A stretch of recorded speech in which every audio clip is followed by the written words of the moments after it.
Alhamdulillah, wassalatu wassalamu ala rasulillah Muhammad ibn Abdillah wa ala alihi wa sahbihi wa mawalah, la hawla wa la quwata illa billah. Allahumma faqihna fid din wa alimna ta'wil al-mabadu.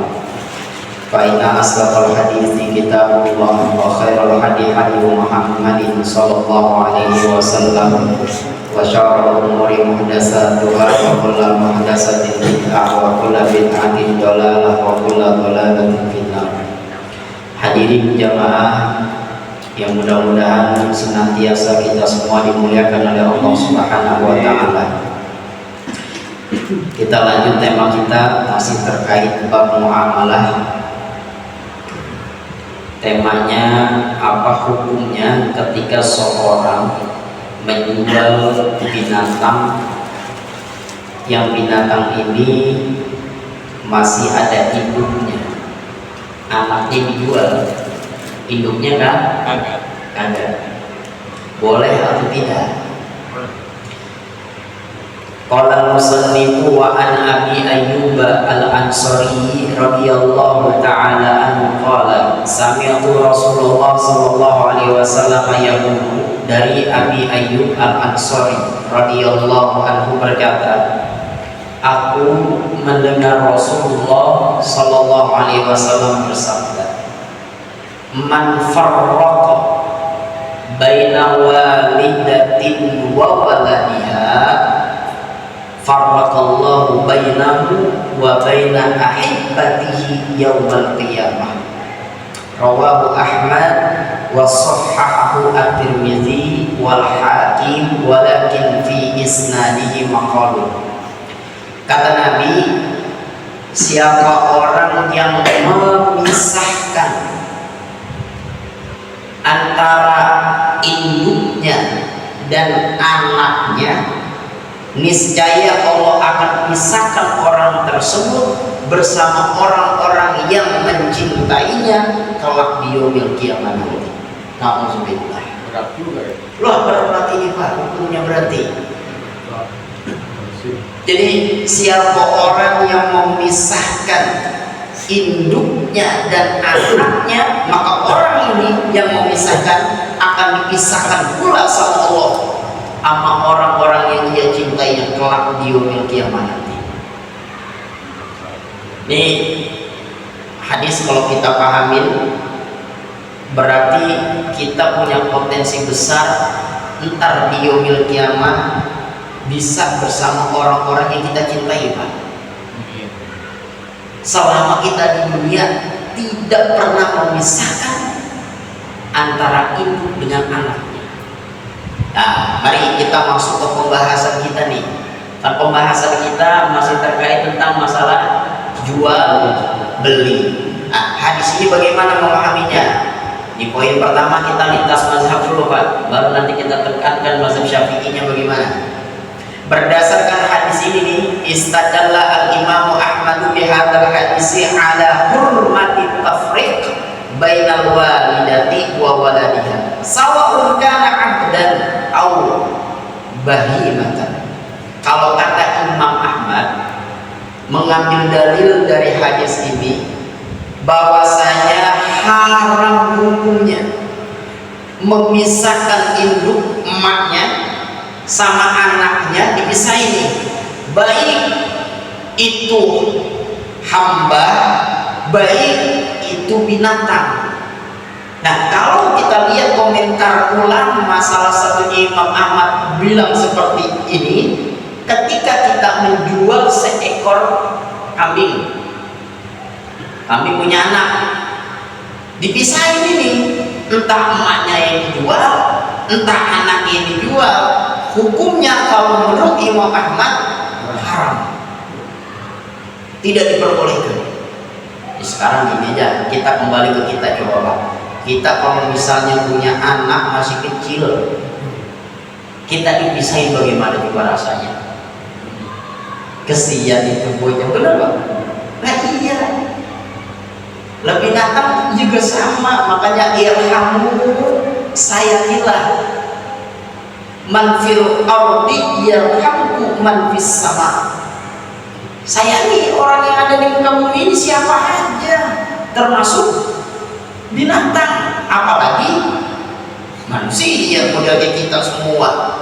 Konsekuensi ketika kita menyayangi urusan di bumi, maka orang-orang langit nanti akan menyayangi kita, sebab lantaran kita memberikan kasih sayang sama orang-orang yang ada di muka bumi ini. Nah, kalau sebegini luar biasa hukumnya, ini kan masalah kalau mungkin kita anggap remeh binatang, kita nggak tahu ini perasaannya Ustaz, tapi ini hadis menunjukkan ke sana arahnya. Sampai diharamkan menurut Imam Ahmad bin Hanbal. Gak boleh. Kalau itu bagaimana? Mau beli dua-duanya, jual dua-duanya, jangan salah satunya. Kalau induk sama anaknya, kalau anak sama induknya, jangan salah satu. Dua-duanya peliharin, jangan satu dua. Satu. Kedua, kita larikan kepada mazhab Syafi'i ini, mazhab kita. Wa qala Syafi'i yahrumu tafriqu bainal walidina wal mauludina wa in safuru wa la yahrumu baina man adahum. Kata Imam Syafi'i, hukumnya haram memisahkan orang tua sama anaknya. Wa in safuru, seterusnya ke bawah tuh. Berarti apa tuh? Cucu, terus cicit, terus curut ya. Ke bawah terus tuh. Wa insafru, jangan makin dipisahin. Itu jangan makin dipisahin. Dan boleh dipisahin. Wala yahrumu baina man adahum, selain mereka boleh dipisahin. Selain mereka boleh dipisahin, gak jadi masalah. Berarti kan mazhab Imam Syafi'i sama nggak sama mazhab Imam Ahmad? Terkait untuk memisahkannya boleh atau tidak? Tidak boleh. Tapi Imam Ahmad ini memperjelas dalam pemisahan ini baik binatang maupun manusia. Tapi kalau Imam Syafi'i kita lihat di sini nyebut nggak nih masalah binatang? Nyebut nggak Pak? Enggak. Yang disebut oleh Imam Syafi'i apa? Manusia. Antara manusia artinya orang tua dengan binatang.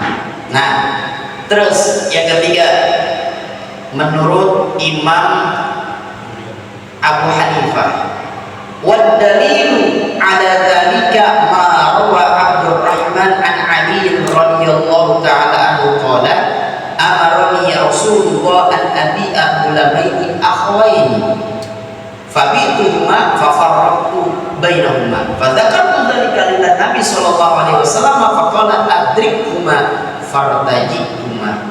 Imam Abu Hanifah sama, dia dasar dalilnya beda lagi.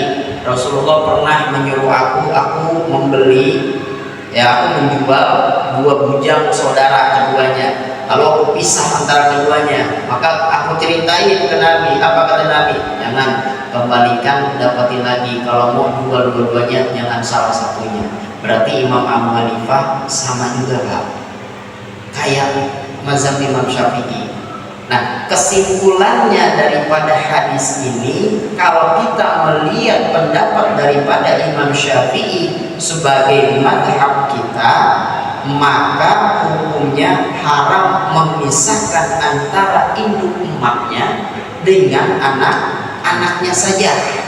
Nah, kalau kita luaskan karena ini babnya adalah bab jual beli, maka kalau kita pakai pendapat Imam Ahmad bin Hanbal, jangankan manusia, binatang pun hukumnya haram. Tapi kalau Imam Syafi'i boleh nggak bisa? Boleh. Karena larangannya itu adalah bukan ke. Nah itu Pak. Inilah.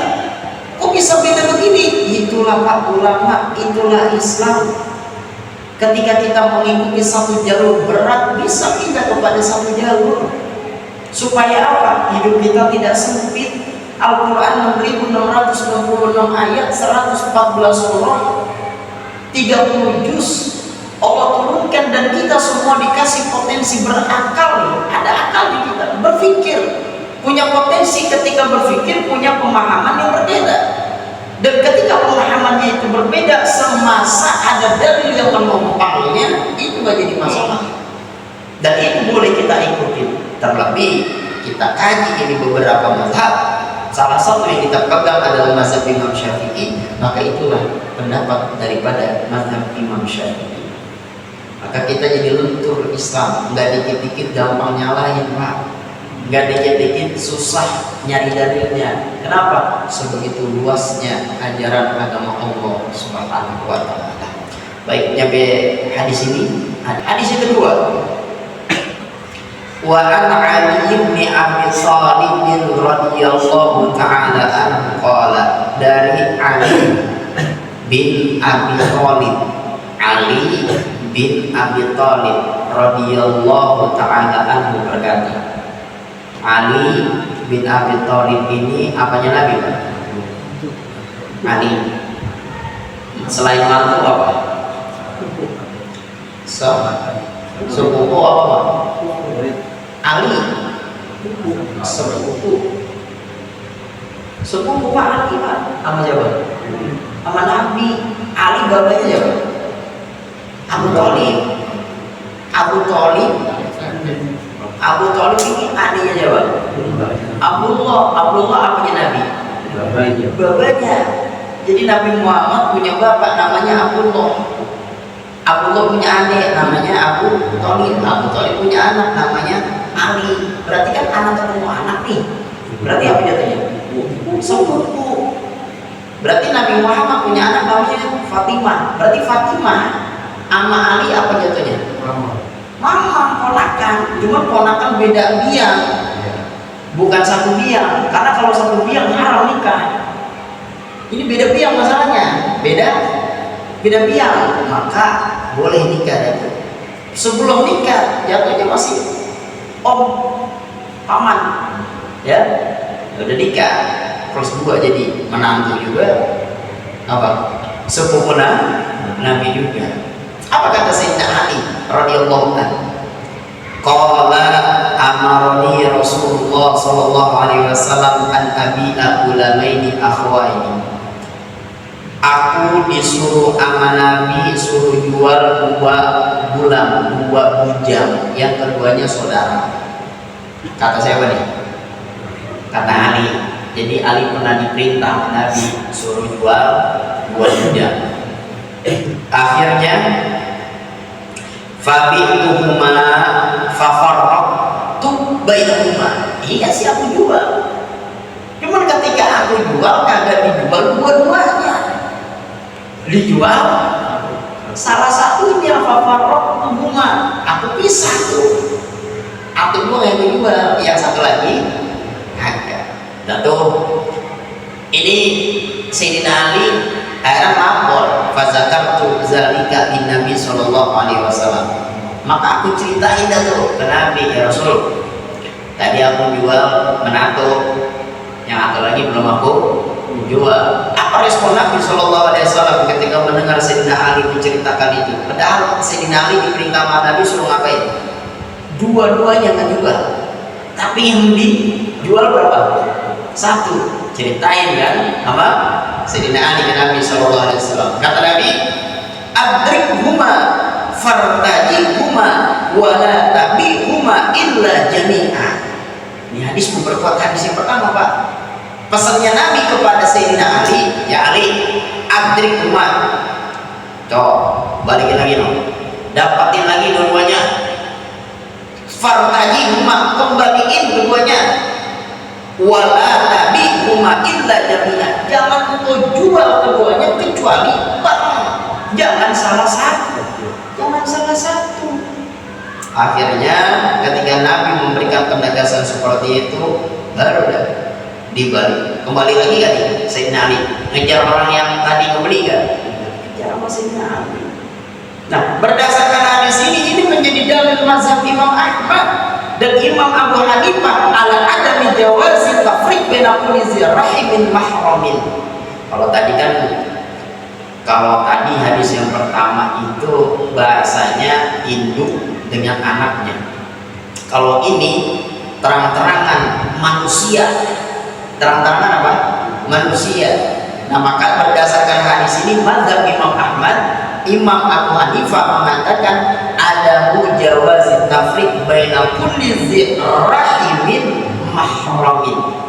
Haram hukumnya memisah antara seorang yang masih memiliki saudara serahim mahram, saudara serahim lagi mahram. Nah, kalau kita lihat dari sini nih Pak, nah, ini kadang-kadang kita kurang tepat penyebutan silaturahim. Mau kemana Pak? Mau silaturahim dulu sama tetangga. Silaturahim, emang apanya Bapak itu? Ya tetangganya baru datang, baru kenal. Itu bukan silaturahim Pak namanya. Dan yang dimaksud dengan hadis Nabi, man sarrahu ayyubsata lahu fi rizqihi wa ayyunsa'alahu fi atharihi falyasil rahimahu. Orang yang pengen tahu, pertama rezekinya ditambah sama Allah, kedua usianya akan ditambah oleh Allah Subhanahu wa taala, kan sambung silaturahim. Bukan itu gambaran silaturahim yang sesungguhnya. Jadi silaturahim yang dimaksud dengan hadis Nabi adalah dzu rahimin mahramin, yang benar-benar dia serahim mahram. Itu tuh Pak, kita silaturahim. Kemana tuh? Abang, adek, mamang, encing, encang, pas itu. Kemana? Orang ke rumah mamang silaturahim, pas silaturahim. Tapi kalau ke tetangga sebelah itu namanya bukan apa? Silaturahim. Tapi apa namanya? Silatul ukhuwah Islamiyah, menyambung persaudaraan seagama.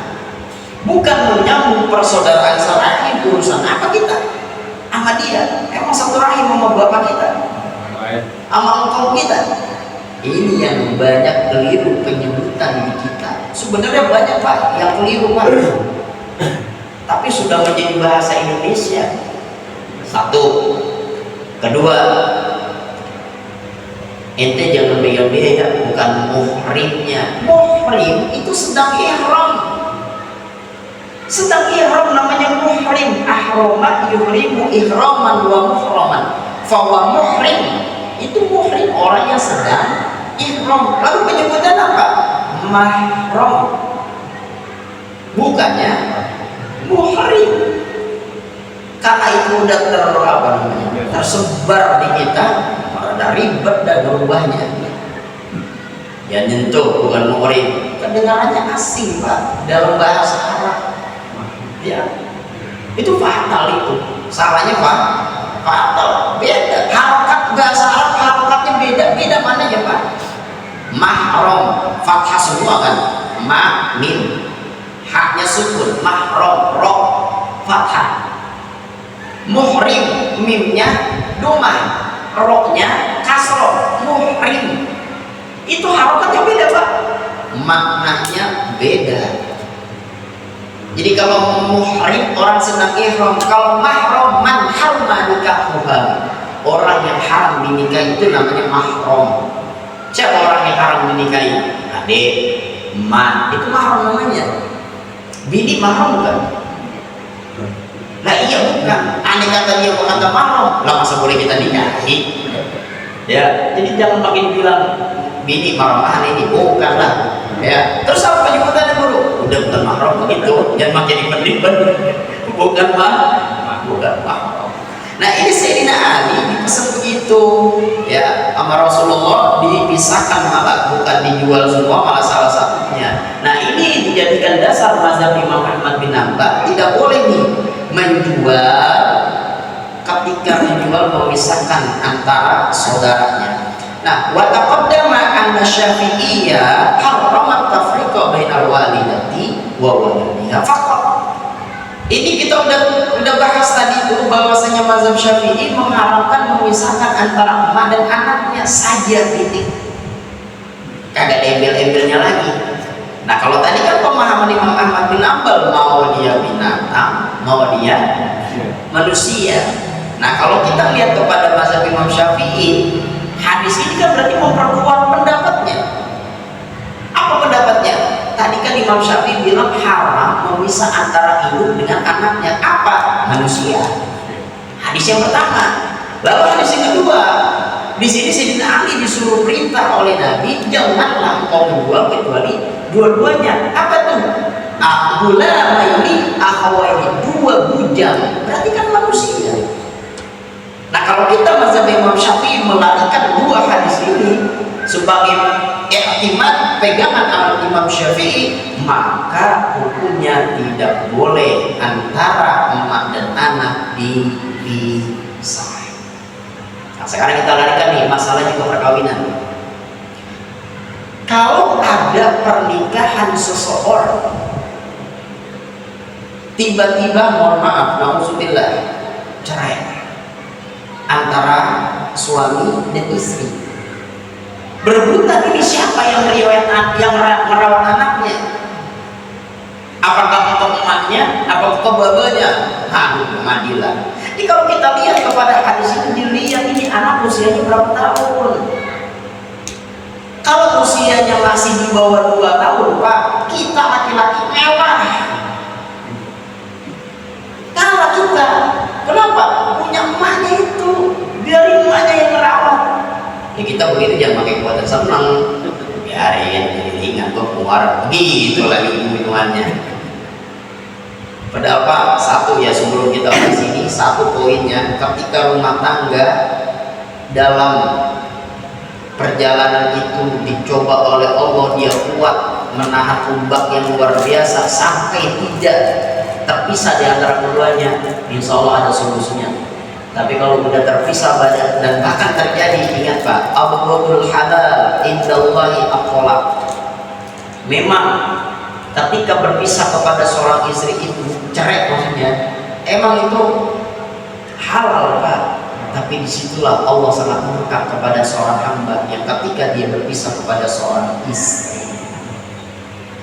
Nah, permasalahannya itu malah nyambung lagi, bagaimana ngurus anak, merawat anak. Siapa ini yang dirawat? Anaknya ini kemana? Ke bapaknya apa mamanya? Nah, itu dilihat usianya. Kalau usianya itu di bawah 2 tahun, berarti emaknya biarin. Entar kalau misalnya udah lebih daripada 2 tahun, baru dah tuh kalau mau hukumnya sunnah ini ke bapaknya silakan ya. Nanti penentunya tinggal kalau anak udah balik, anaknya kita tanya maunya kemana ini, ngikutin siapa? Ke bapaknya apa? Ke emaknya. Silakan, tidak jadi masalah. Poin yang ketiga, lalu bagaimana jual belinya ketika seorang menjual salah satunya, enggak satu paket, entah induknya, entah anaknya, apakah sah jual beli atau tidak? Nah, kalau kita melihat komentar mazhab Imam Syafi'i, anna Syafi'iyya asbata hurmatal bai'i wa adaman intiqal duna as-sab'i. Imam Syafi'i mengatakan, menetapkan hukumnya haram jual beli, bahkan tidak sah. Bahkan tidak sah.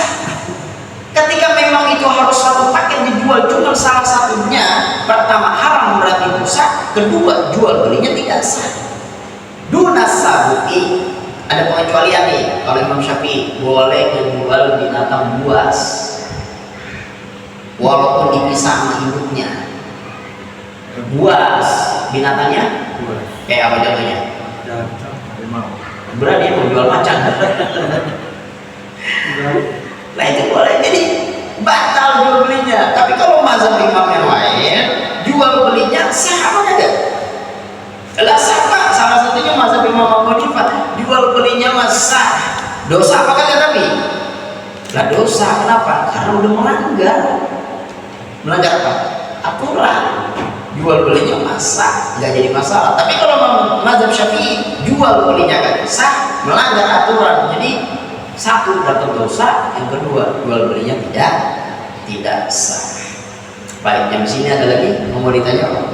Itu Guru, kalau kadang-kadang kan apa ya, mama ada orang dia menjual anaknya Guru, kadang-kadang ambil di rumah sakit gitu.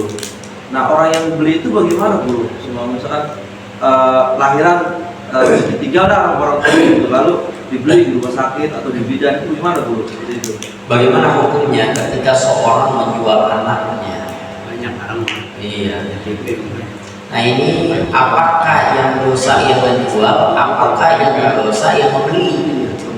Ya, yang menjual apa yang membeli. Nah ini kalau kita melihat kepada mazhab Syafi'i nih ya, itu haram hukumnya, dan jual beli kayak seperti itu fasik, tidak sah jual beli seperti itu. Lalu yang kedua, ketika hukumnya ini haram, siapa yang nanggung dosanya? Ya, dua-duanya nanggung. Yang ngejual udah melanggar, yang membeli kan sudah membeli di luar aturan syariat. Nah itu kalau kita lanjutkan kepada Imam Syafi'i. Nah maka bahasanya supaya nggak masuk kategori dosa gimana? Jangan dijual.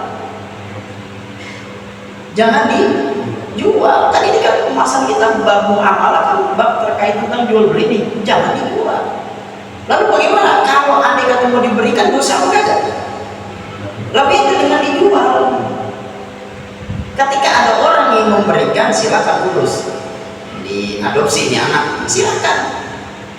Bukan bab jual beli maksudnya, diberikan, urus silakan. Nggak masuk kategori dua-duanya dosa. Tapi lagi-lagi ada aturannya. Adopsi anak itu Pak, dalam syariat Islam nggak dilarang. Tapi ada aturan yang ketat dalam fikihnya.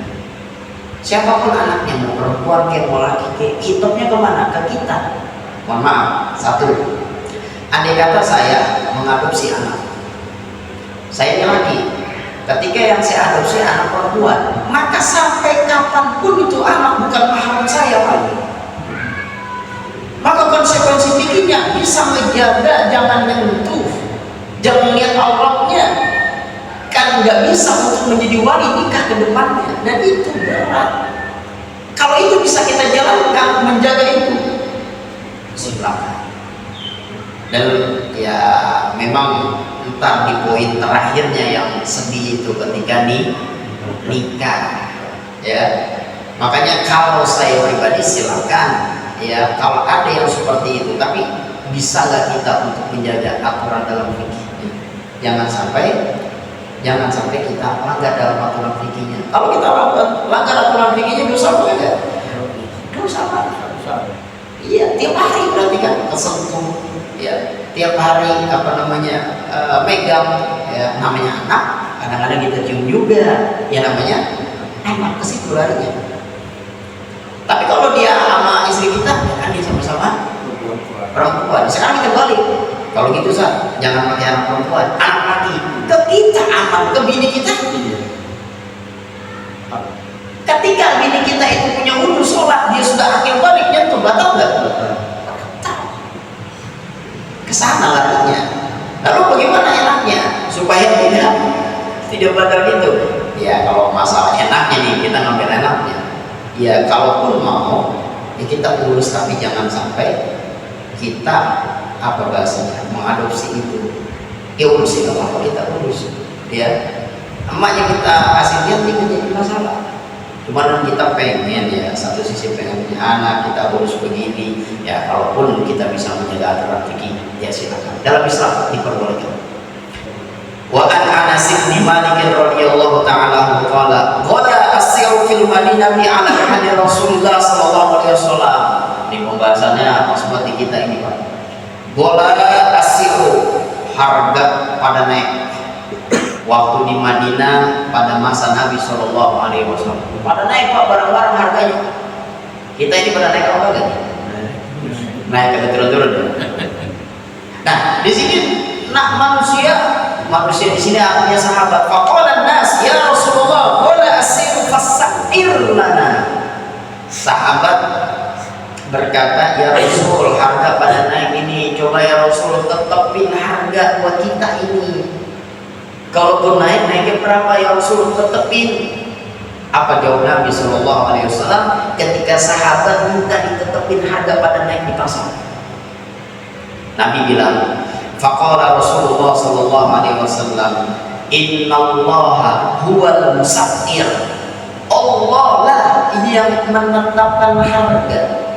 Al-Qabid, Allah lah yang menyempitkan rezeki. Al-Basit, Allah lah yang melampangkan rezeki. Ar-Razzaq, Allah lah yang memberikan rezeki. Wa inni la arju an alqallaha wa laysa ahadun minkum yatlubuni bimazlimatin bidamin wala malin. Dan aku berharap ketika kembali kepada Allah, berjumpa kepada Allah, tidak ada satu orang pun yang menuntutku terkait kezaliman dalam harta dan darah. Kalau kita lihat ini hadis, Rasul menjadi khalifah pada saat itu dan diminta oleh rakyatnya untuk menetapkan harga. Rasul tidak berani untuk menetapkan harga tersebut karena khawatir ketika ditetapkan mungkin salah satu rakyatnya ada yang terzolimi, ada yang tidak, dan Nabi takut ketika nanti kembali kepada Allah ada yang menuntut itu di hadapan Allah Subhanahu wa Ta'ala.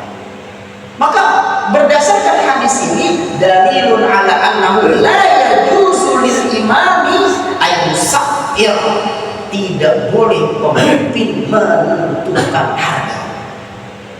Tidak boleh pemimpin menentukan harga. Lalu siapa yang menentukan harga itu kalau bukan pemimpin? Maka yang menentukan itu adalah bal yabi'uhu ala ma yahtaru. Orang yang menjual itulah yang menentukan apa yang mereka jual harganya berapa. Tak boleh ditentukan dari pemimpin. Kenapa?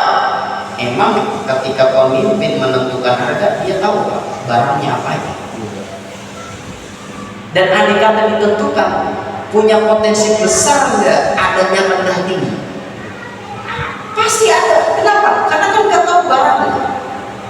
Di barang yang dinaikin harganya kualitasnya apa, bagaimana. Kalau ditentukan dari atas saya langsung nih berapa ratus ribu misalnya, nah itu akan bergejolak Pak di kita rakyatnya.